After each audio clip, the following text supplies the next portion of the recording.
अब बताने पित्रा पित्रम वा संजीनिते।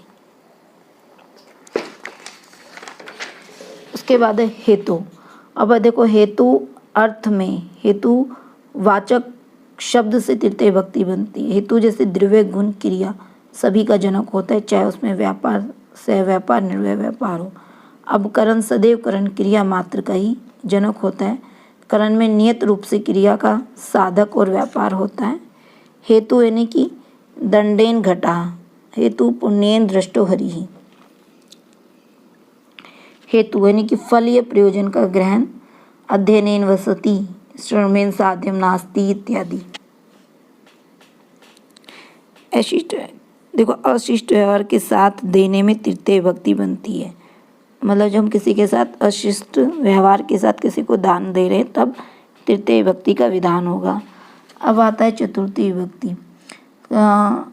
कर्ता ने कर्म को करण असंप्रदान, चतुर्थी संप्रदान के योग के लिए आती है और ये एक संज्ञा सूत्र है और ये इसका प्रयोग हम दान क्रिया के रूप में करते हैं। अभिप्रेति अभिउपसर्ग पूर्वक अभिमुखीवाची। संप्रदान क्या एक अनवरत संज्ञा है। मीमांसक भी संप्रदान को अनवरत संज्ञा ही मानते हैं। एक उसका सूत्र चतुर्थी संप्रदान है। यह एक विधि सूत्र है, कहने विप्राय गाम ददाती।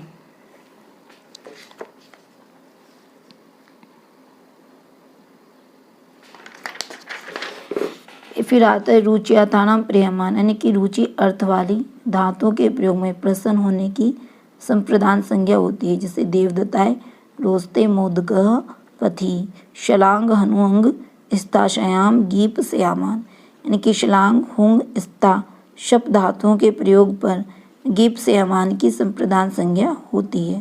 जैसे गोपी सम्राट कृष्णाय श्लाघते। धीरे रुद्रमाण, यानी कि संज्ञा सूत्र है। धारी धातु के प्रयोग में ऋण देने वाला जो कारक संप्रदान संज्ञा होती है। जैसे भक्ताय धारयति मोक्षम हरि, स्प्रेह सितम यानी स्प्रे हरि सीता, यानी कि संज्ञा सूत्र है। इसमें क्या होता है कि स्प्रे धातु के यानी कि स्प्रे मतलब कि चाहना के योग में एपिस्त जो कारक उसकी संप्रदान संज्ञा। जैसे पुष्पेभ्यः स्प्रति, क्रुद्ध दुहे श्रेय सुयार्थानाम यम प्रतीकोप, यानी क्रुद्ध दुह ईर्ष्य असूय में संप्रदान संज्ञा होती है। संप्रदान जैसे क्रुद्ध का हरे क्रुध्यति, ईशय हरे ईष्यति इत्यादि। क्रोधा क्रोधो अमृषः, द्रोह द्रोह अपकार, ईशय ईशय अक्षमः। अब आता है देखो क्रोध द्वयो रूप श्रेय कर्मः, उपसर्ग से युक्त। कैसे उपसर्ग से युक्त? क्रुद्ध धातु में कर्म संज्ञा होती, लेकिन कैसे होगी? क्रुद्ध धातु में उपसर्ग से युक्त। यह कोप जिसके प्रति किया जाता है, जैसे कि कर्मो अभिकृष्यति। फिर राधिक्षयो रक से विप्रश्नः, तो राध इक्ष धातुओं का शुभाशुभ अर्थ में प्रयोग होने पर जिसका विविध प्रश्न होता है, अर्थात जिसके विषय में विविध प्रश्न किए जा रहे हैं, वहाँ संप्रदान संज्ञा होगी। फिर आता है प्रत्यांग भयाम शुरवा पूर्व से कर्ता, प्रत्यांग उपसर्ग पूर्व। क्या सिर्फ दो उपसर्ग बताए हैं, प्रति और आंग। श्रु धातु का प्रयोग होने पर पूर्ण प्रेरणा रूप व्यापार का जो कर्ता उस कारक की संप्रदान संज्ञा होती है। जैसे यहाँ श्रु धातु से प्रतिज्ञा करना, वचन देना इत्यादि होता है। आगे हमारा सूत्र है अनुप्रति गृणक्ष। अब देखो ये जो गृणक्ष है ये षष्ठी विभक्ति का बोधक है। अनुप्रति उपसर्ग, अनुप्रति उपसर्ग से गृह धातु के प्रयोग में उच्चारण रूप पूर्व क्रिया के कर्ता की संप्रदान संज्ञा। जैसे होत्रे प्रति गृणाति, परिक्रयणे संप्रदानमनित्यदर्शयाम, परिक्रयण से साधकतम करण की विकल्प से संप्रदान संज्ञा होती है। इसका एक वार्तिक आदर तादर्थ्य चतुर्थी वाच्य। तादर्थ्य का यह जो अर्थ है वो प्रयोजन है, जिसके लिए प्रयोजन अर्थात जिस प्रयोजन हेतु कार्य किया जाता है उस प्रयोजन में चतुर्थी विभक्ति होती है। जैसे मुक्ते हरि भजती। अब एक वार्तिक आता है क्रीडपि संपदमाणे च, क्रीडप यानी कि संपन्न या उत्पन्न होना। धातु से जो उत्पन्न होता है उसकी वर्तमान में चतुर्थी विभक्ति से भक्ति ही ज्ञानाय कल्पते, यानी कि भक्ति से क्या होता है? ज्ञान उत्पन्न होता है। एक वार्तिक और आता है, हम देखेंगे उत्पातेन ज्ञापिते च। उत्पादनी शुभ अशुभ सूचक अकस्मात होने वाला भौतिक विकार प्रकृति का स्वाभाविक रूप यदि बदल जाए तो वह उत्पाद है। जैसे कि वाता है कपिला विदुक्त, यानी भौतिक विकार प्रकृति का स्वाभाविक रूप यदि बदल जाए, और वहाँ पर ये चतुर्थी विभक्ति होती। फिर वार्तिक आता हित योगी च, जिसका हित होता है उसमें चतुर्थी विभक्ति होती है। क्रियार्थोपद से च कर्मणि स्थानेन, क्रिया था, क्रिया का अर्थ क्या है देखेंगे यहाँ पर। क्रिया अर्थ प्रयोजनम यस्य स क्रियार्थ, उपपद समीपे शूर्यमाणम पदम उपपदम, क्रियाथो पद से क्रिया था, क्रियम उपपद यस्य स्थाने। अब इसके देखो विधान फलो भयो याति नमस्कृमो नरसिंहाय, ये फिर तुम्हार्थक भाववचनात्, भाववचनात् सूत्र से भाव अर्थ को बताने हेतु घ प्रत्ययों का विधान होकर फिर तुमुन अर्थ में प्रयोग में किया जाता है, वहाँ पर चतुर्थी विभक्ति होती है। जैसे याग, ठीक है, मतलब एक शब्द बताए। फिर देखो एक विधि सुध नमः स्वस्ति स्वाहा स्वधा लड वसड योगाचा, यानी कि नमः स्वस्ति स्वाहा ने देवताओं को हवि देंगे। स्वाहा यहाँ पे केवल देवताओं के लिए याद रखना, और सौधा होगा पितरों की देना। अलम जो पर्याप्त रूप में, वशट यानी देवताओं को हवि देना। यहाँ पे देखो स्वाहा और जो वशट दोनों क्या है, देवताओं को हवि दे रहे हैं। तो यहाँ पर चतुर्थी व्यक्ति में ये शब्द अव्यय से युक्त होते हैं। जैसे हरिये नमः, नमस्कार करोति देवान।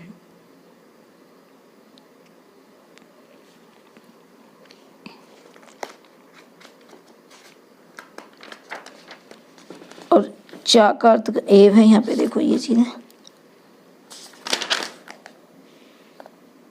ये जो चा लिखा है यहाँ पे इसका अर्थ एव है। फिर आता है एक सूत्र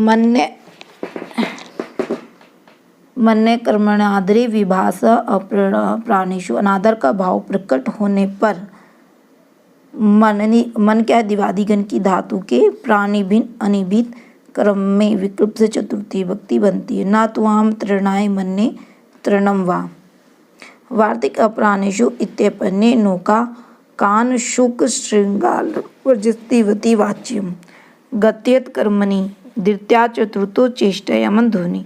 यदि गति अर्थ से युक्त, कैसी, यदि गति अर्थ से युक्त गम चल इर्ण व्रज धातुओं का क्रम मार्गवाची ना हो और क्रिया करने में शारीरिक चेष्टा करनी पड़े तो वहाँ पर द्वितीय विभक्ति होती है। जैसे ग्राम ग्रामाय वा गच्छति। एक बार फिर पढ़ेंगे। देखो यदि गति अर्थ से युक्त, कैसी, गति के अर्थ से युक्त, गति अर्थ में चलने वाली जो धातुएं हैं वो गम है, चल इन व्रज का कर्म मार्गवाची ना हो, कैसा ना हो, मार्गवाची ना हो और क्रिया करने में शारीरिक चेष्टा करनी पड़े, तब वहाँ पर द्वितीय और चतुर्थी विभक्ति का विधान होता है। अब ग्राम यहाँ पे द्वितीय विभक्ति और ग्राम में चतुर्थी विभक्ति है। ये देखेंगे कर्ज देने वालों में चतुर्थी विभक्ति का विधान होता है। अब है पंचमी विभक्ति धूर्य पायोपादनम, यानी अपाय करते हैं विश्लेष यानी अलग होना, और ध्रुव यानी स्थिर निश्चित अवधिभूत। ये देखेंगे, ठीक है। अब अपादान का लक्षण अपाय यदु दासीनम चलम वा यदि वाचलम धूर्वे वात वेशात तदा पादान मुच्यते, ऐसा ये वाक्य पद्यम में आया। फिर आया अपादाने पंचमी अनिभिहित पंचमी विभक्ति ग्रामाद आयाति धावतो अश्वात। वार्तिक देखो इसका है जुगुपसा विराम यानी विरति, प्रमाद में पंचमी विभक्ति होती है पापात जुगुपसे, ठीक है। धर्मात प्रमादति भीता थाणाम भय हेतु भय तृण अर्थ वाली धातुओं में हम पंचमी विभक्ति का प्रयोग करते हैं। पराजेर सोड़ा परापूर्वक जी धातु के प्रयोग में जो सहन न किया जाए वह अपादान विभक्ति से युक्त होता है। असोढ़ असहाय पदार्थ की अपादान संज्ञा तो का प्रयोग भूतकाल में होता है। फिर एक और सूत्र आता है वारणार्थाणाम विपिषित प्रवृत्ति का विघात, यहाँ पे जो वारण अर्थ का प्रवृत्ति का विघात, किसी की स्वाभाविक प्रवृत्ति को रोकना। अर्थ वाली जो इष्ट नहीं जो इष्ट होती है वहाँ पर अपादान संज्ञा होती है। वयो भयो गाम वार्यति। एक और सूत्र आता है अंतर्दो ये न दर्शन मिक्षति। व्यवधान होने पर जिससे अपना दर्शन नहीं चाहता है, अर्थात जिससे अपने आप को छिपाना चाहे, वहाँ पर इस व्यक्ति का प्रयोग होता है मातु निलियते कृष्णः। अंतर्दो हो जहाँ व्यवधान होने पर भी कोई अपने आप को छिपाना चाहता है। फिर आका तो उपयोगी मैंने की नियम पूर्वक जहाँ पे विद्या ग्रहण की जाए वहाँ पर पंचमी व्यक्ति का विधान होता है।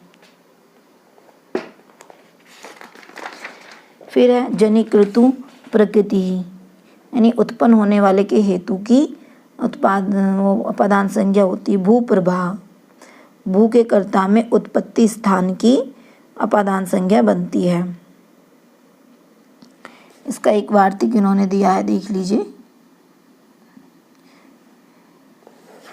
तो दुक्तम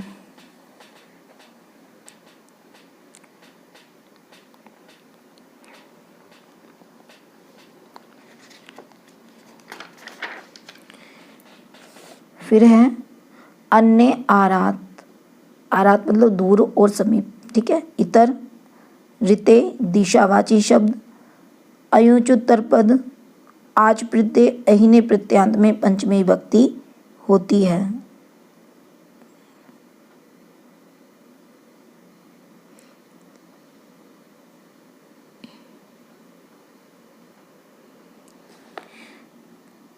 अपरिव्रजने अपपरि शब्द की वर्जन अर्थ की कर्म प्रवचनीय संज्ञा बनती है। आंग मर्यादा वचने मर्यादा अभिविधि दोनों अर्थ में आंग की मर्यादा के रूप में आ पाटलिपुत्राद वृष्टुदेवः अभिविधि का आ कुमारे भयो यशः पाणिने मर्यादनी अवधि सीमा को भी कहते हैं। पंचमय पांग परिभय ये विधि सूत्र है। अप आंग परियादि में पंचमी विभक्ति होती है।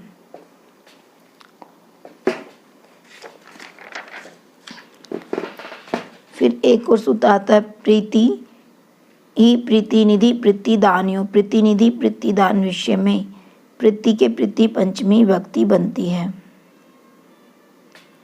प्रीतिनिधि प्रतिदाने चे यस्मात् जिससे प्रतिनिधित्व तो जिसे प्रतिदान हो वहाँ भी पंचमी विभक्ति का विधान होता है। कृत्य पंचमी ऋण में देने में पंचमी विभक्ति होती है।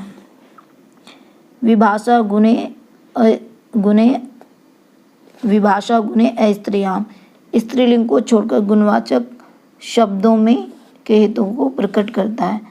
अस्त्रियाम शब्द गुणवाचक हो लेकिन स्त्रीलिंग हो। कैसा वो कह रहा है कि गुणवाचक तो हो लेकिन स्त्रीलिंग उस हेतु में तृतीय विभक्ति का विधान होता है। विभाषा गुणे स्त्रियाम सूत्र के दो भाग होते हैं। विभाषा यानी हेतु में विकल्प से पंचमी विभक्ति और पक्ष में क्या चलती तृतीय विभक्ति होती है। जैसे युद्धोमात अग्निमानम गुणे स्त्रियाम कहीं कहीं स्त्रीलिंग शब्दों से भी हेतु में पंचमी विभक्ति का प्रयोग होता है। पृथक विना नाना विकल्प से तृतीय विभक्ति होती है और पक्ष में पंचमी होती है। फिर एक और पक्ष में आएगी पृथक विना नाना में वहाँ पर द्वितीय विभक्ति बनती है। अब देखो पृथक रामेन रामात रामम वा इन सब में तृतीय चतुर्थी पंचमी विभक्ति होती है। करने चे स्तो कालापकृक्ष कतिपय सिया सतु यानी स्तो अलपकृक्ष कतिपय अद्रव्यवाचक करण में तृतीय और पंचमी विभक्ति होती है। अब यहाँ पे कतिपय शब्द का अर्थ कुछ है और स्तोक का अर्थ थोड़ा। दूर और समीप के अर्थों में द्वितीय तृतीय पंचमी विभक्ति बनती है। अब देखो षष्ठी विभक्ति। षष्ठी विभक्ति को ना संबंध के रूप में प्रयुक्त होता है लेकिन इसको कारक में परिगणित नहीं किया जाता है। फिर भी हम इसका थोड़ा इसका अध्ययन करेंगे या रिवीजन करेंगे क्योंकि इससे भी संबंधित क्वेश्चन आते हैं, लेकिन ध्यान रखना है कि ये कारक में गिनती में नहीं आता। तो षष्ठी शेषे पहला सूत्र है षष्ठी शेषे अब यहाँ पर हमको ये समझना है कि षष्ठी क्या है, शेषे क्या है। तो शेषे यानी उक्तादन्य शेष, जो कहे हुए से शेष भिन्न होता है, यानी जिसका संबंध बताया भिन्न होता है वो षष्ठी होता है। अब जिसका संबंध बताया जाता है वो तो अप्रधान होगा, जिससे संबंध बताया जाए वह प्रधान होगा। यानी कि दो व्यक्ति हैं और उनका संबंध हम बता रहे हैं, जिसका संबंध बताया जा रहा है वो अप्रधान होगा, लेकिन जिससे बताया जा रहे हैं वह प्रधान हो गया। अब जैसे कि स्वस्वामी संबंध है, तो यहाँ पे राज्ञ पुरुष, इन दोनों में स्वस्वामी संबंध है। राजा क्या है, प्रधान है, और पुरुष क्या है, प्रधान के रूप में, ये स्वामी का संबंध हो गया, ठीक है। और जन्य जनक में मतलब अप्रधान हो गए, सॉरी, ठीक है, राजा। जन्य जनक भाव में बालस्य माता, कार्य कारण भाव मृतिकायाः घटः। उसके पश्चात है एक और स्वस्वामी संबंध भेद 4 प्रकार का होता है। जिसे पहला होता है स्वस्वामी भाव संबंध। तो इसका साधो धनम, यहाँ पे जो साधो है वो स्वामी और धनम जो जन्य जनक भाव संबंध पितुः पुत्र, पितु जनक है और पुत्र जन्य। अब यव विभाव संबंध पाशोपाधा, यहाँ पर जो पाशोपद है वो अंग अव्ययी है प्रधान के रूप में, और जो पाद है वो अंग अव्यय के रूप में है। फिर आता है स्थानीय देश भाव संबंध पूर्वोवाची। अब यहाँ पे जो है स्थानीय पूर्व षष्ठी विभक्ति संज्ञा सर्वनामों के पारस्परिक संबंध को प्रकट करती है। शेष षष्ठी प्रातिपदिकात व्यतिरिक्त स्वस्वामी भाव संबंध में षष्ठी होती है, वह शेष षष्ठी। शेष तो विवक्षा षष्ठी, कर्मादि कारक की संबंध विवक्षा में षष्ठी विभक्ति होती है।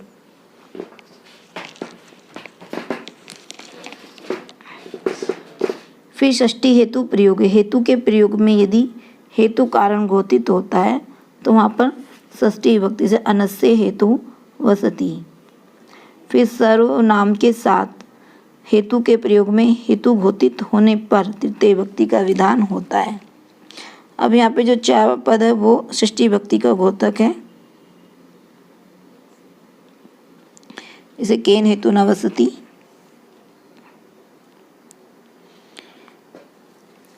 इसके उदाहरण है। फिर षष्ट्यार्थ शर्त प्रत्यय, यानी अर्थ शर्त में प्रत्यय षष्ठी विभक्ति का होता है।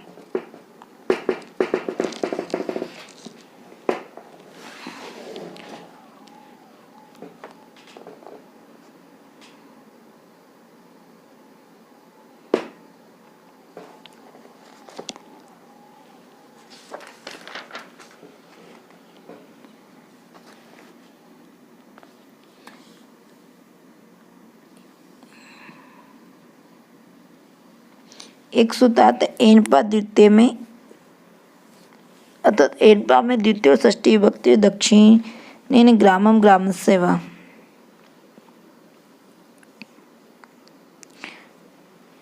फिर एक और सूत्र है दूर अंतिक में षष्ठी विभक्ति बनती है। फिर ज्ञानार्थ से भिन्न अर्थात अज्ञानार्थ ज्ञा धातु के करण कारक में शेष तो विवक्षा में षष्ठी विभक्ति का विधान होता है। अर्थात ज्ञा धातु लक्षणा से ज्ञान पूर्वक प्रवृत्ति होता है, तब उसके करण में शेष तो विवक्षा में षष्ठी विभक्ति। सर्पिशः ज्ञानम।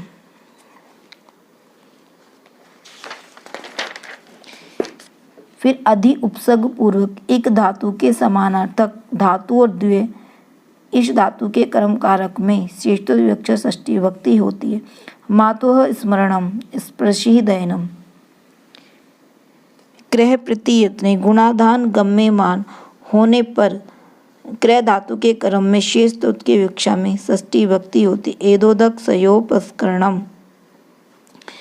फिर आता है कि देखो ज्वर धातु को छोड़कर रुजार्थानाम भाव वचना नाम मजुवरे, यानी कि ज्वर धातु को छोड़कर रुजार्थक यानी कि रोगार्थक धातुओं को, रुजार्थक मतलब रोगार्थक धातुओं के कर्म में शेष तो विवक्षा में षष्ठी विभक्ति यदि उनका कर्ता भाववाचक हो। चोरस से रोग से रुजा। षष्ठी शेष सूत्र से षष्ठी विभक्ति होकर षष्ठी तत्पुरुष समास होता है। षष्ठी शेष सूत्र से षष्ठी विभक्ति होकर चोरसे जोरा, चोर जोरा। आशी नाथ यानी आशी वचन अर्थ में नाथ धातु के क्रम में शेष तत्व की विवक्षा में षष्ठी विभक्ति होती है। आशीषी ने जब नाथ धातु का अर्थ आशी हो तभी उक्त सूत्र से उसके क्रम में षष्ठी विभक्ति का विधान होता है। अब देखो जासी धातु जासी धातु नी और प्रा उपसर्ग से, हन और नारी धातु क्रात धातु, प्रण धातु पिश धातु जब हिंसा के अर्थ में हो तो कैसे अर्थ में, हिंसा के अर्थ में हो तब षष्ठी विभक्ति बनती चोरस से उजासनम।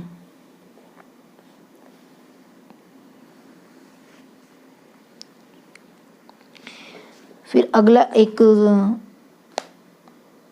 सूत्र कहता है कि समानार्थक वह पर्णो समर्थ हो, यानी कि समानार्थक वी और अब उपसर्ग से ह और पण धातुओं के क्रम में शेष तत्व से षष्ठी विभक्ति होती है। धू क्रय विक्रय व्यवहार वी व उपसर्ग है धातु उपर्ण धातु से है। फिर देखो धूत क्रय विक्रय दीव धातु के योग में षष्ठी विभक्ति का विधान होता है। दीव स्तदर्थ से।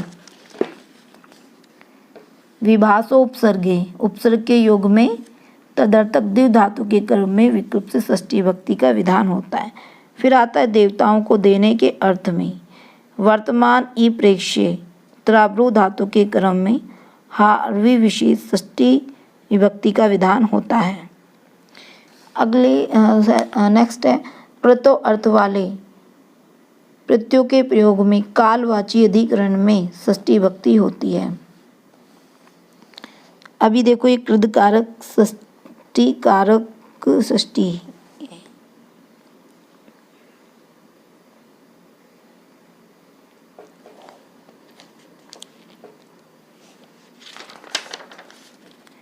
फिर उभय प्राप्तो कर्मणि ही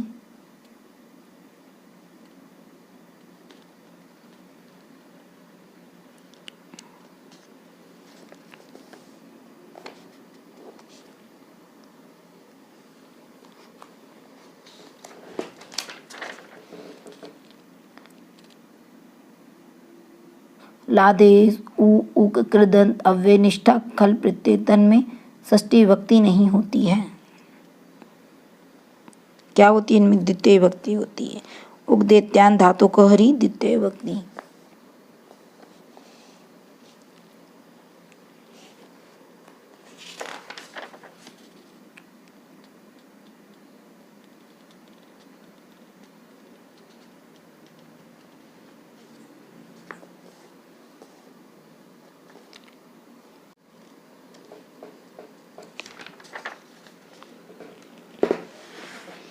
अब देखो यहाँ पे सूत्र कह रहे हैं दो प्रकार के होते हैं, कृत्यानाम और कर्तरीवा। अब तुला उपमा शब्दों को छोड़कर तुल्य अर्थ वाले युग में विकल्प से तृतीय विभक्ति होगी, लेकिन पक्ष में जाकर वो षष्ठी बन जाएगी।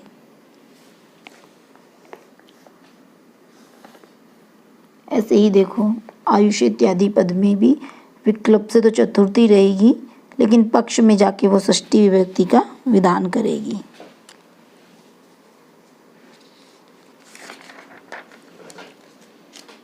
अब देखो षष्ठी विभक्ति के चार भेद होते हैं। शेष जो कि सामान्य संबंध षष्ठी, कारक से षष्ठी, कारक षष्ठी, कृदयोगा और उपपद षष्ठी। ये षष्ठी विभक्ति के चार प्रकार के भेद हैं। अब देखो एक क्वेश्चन आया था पेपर में, किसी को कोई वस्तु देकर वापस लेने में हमने दे दी और फिर उससे वापस ले रहे हैं तो षष्ठी विभक्ति होती है। अब आता है हमारा सप्तमी विभक्ति आधारोधिकरणम। तो यहाँ पर एक संज्ञा सूत्र है और आधार कारक की अधिकरण संज्ञा होती है। और दूर आंतिक अर्थवाचक अधिकरण में सप्तमी अधिकरण में हमारी सप्तमी विभक्ति होती। तीन प्रकार के आधार होते हैं, औपश्लेषिक, वैशेषिक और अभिव्यापक। इससे पेपर में प्रश्न भी आता है। तो औपश्लेषिक पढ़ेंगे, यानी उपश्लेष संयोग आदि संबंध, जहाँ कर्ता और कर्म आधार में संयोग आदि संबंध से रहते हैं वहाँ औपश्लेषिक होता है। जैसे कटे चेते, अब ये जो कटे शब्द है वो सप्तमी विभक्ति सूत्र आधारोधिकरणम से। स्थलायाम पचयति, यहाँ पर भी ये औपश्लेषिक आधार है। अब वैशेषिक यानी विषय प्रतिपादतो विषय एवं वैश्विक संयोग समवाय अतिरिक्त संवेदन यदाधिकरणम तद वैश्विक यानी कि विषयता संबंध में होने वाला आधार वैश्विक आधार होता है, अर्थात उसके साथ आद्य का बौद्धिक संबंध होता है। जैसे धर्म प्रतिष्ठते मोक्ष इच्छति, इन दोनों मोक्ष में और धर्म में वैश्विक आधार होता है। अभिव्यापक अभिव्यापनोति सर्वम, जिसके साथ आद्य का सर्वव्याय संयोग संबंध होता है, वहाँ पर अभिव्यापक हो। जैसे तिलेषु तैलम, तो तिलेषु क्या अभिव्यापक है और तैलम क्या है आधारोधि मतलब है सर्वस्य में आत्मा आश्रम, तो सर्व शब्द क्या है अभिव्यापक का आधार है।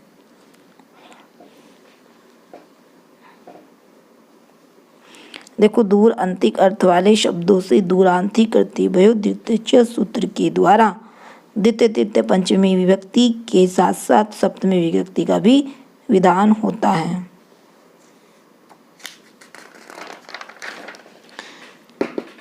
अब एक वार्तिक आता है। वार्तिक कहता है कि त्व प्रत्यय के शब्दों में इन प्रत्यय लगकर बनने वाले शब्दों के क्रम में सप्तमी विभक्ति होती है। अधीति व्याकरणी, अधीत यानी अधीतम अनेन विग्रह से त्व प्रत्यय, अधि यानी इंग त्व से इष्टादिभ्य सूत्र से कर्ता में इन प्रत्यय लगता है तो अदिति बनता है और अदिति का अर्थ कर्म व्याकरण होता है।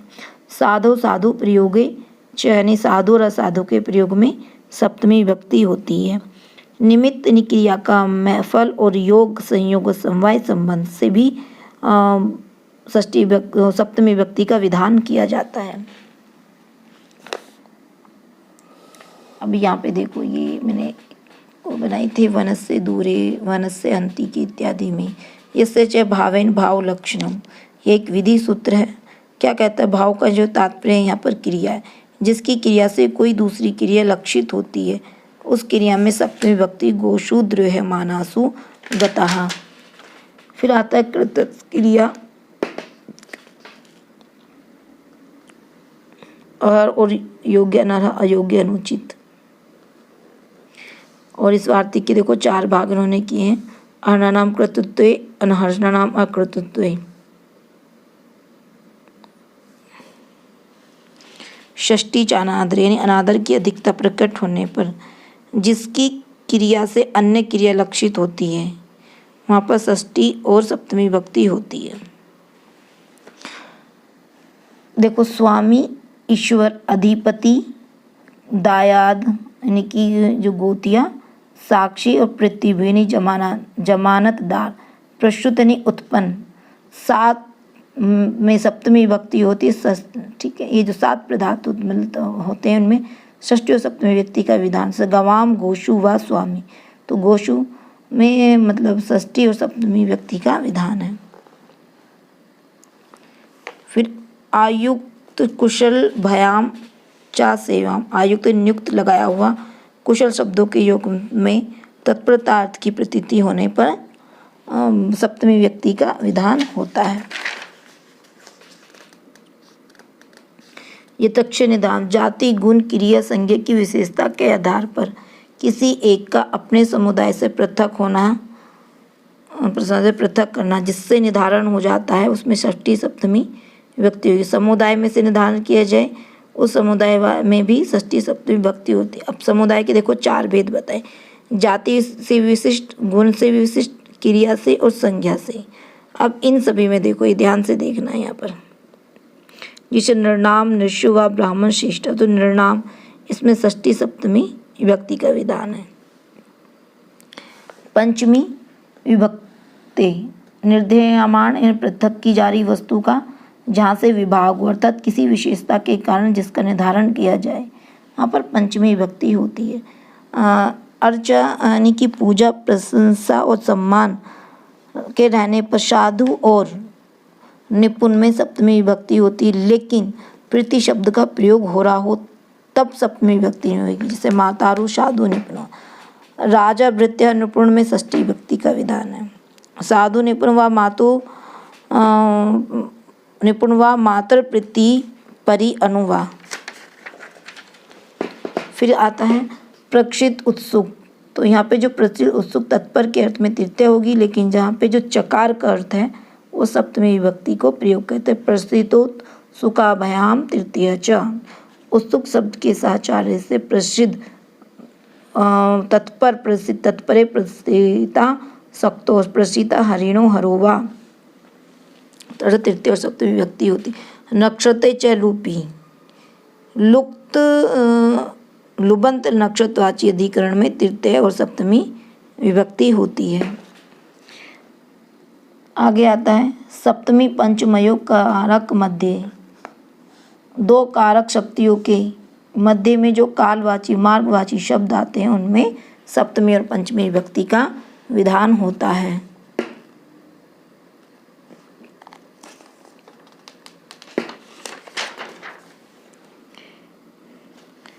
फिर है अधिरीश और स्व और स्वामी का संबंध प्रकट करने है तो अधि की कर्मवचनी संज्ञा होती है।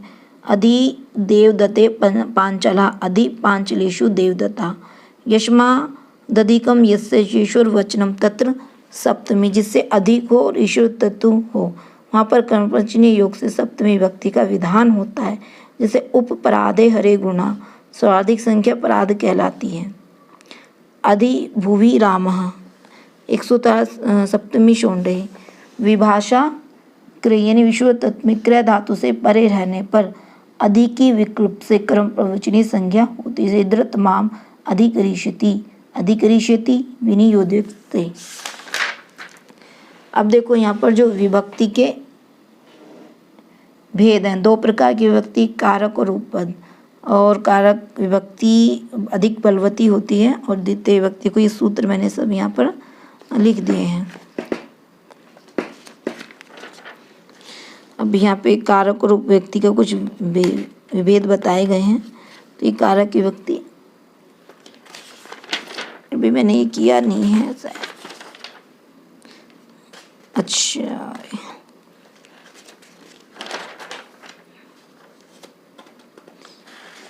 और कारक उपपद विभक्ति से कुछ भिन्न विभक्तियां भी हैं। एक बार क्वेश्चन पढ़ लेते हैं। अनु से जब हीन अर्थ घोषित हो तब का कर्म वो क्या होता है, कर्म प्रवचनी कहलाता है। एन प्रत्यांशक जिस शब्द से संबंध होता है उसमें द्वितीय और षष्ठी विभक्ति होती है। अपदान के तो अवचित कारक कर्म कहलाता है। उक्त कथित अभिहित कोई भी कारक में विभक्ति प्रथमा होती है। अनुक्त अकथित अनिभिहित सभी कारकों की उनकी स्वयं की विभक्ति होती है। सुसुप्तम में विभक्ति किस अर्थ में है, द्वितीय विभक्ति में और पूजा अर्थ में। विवक्षा अर्थबोधक में द्वितीय विभक्ति होती है। तो आज हम लोगों ने पढ़ा सिद्धांत कौमुदी के अनुसार कारक के बारे में। धन्यवाद।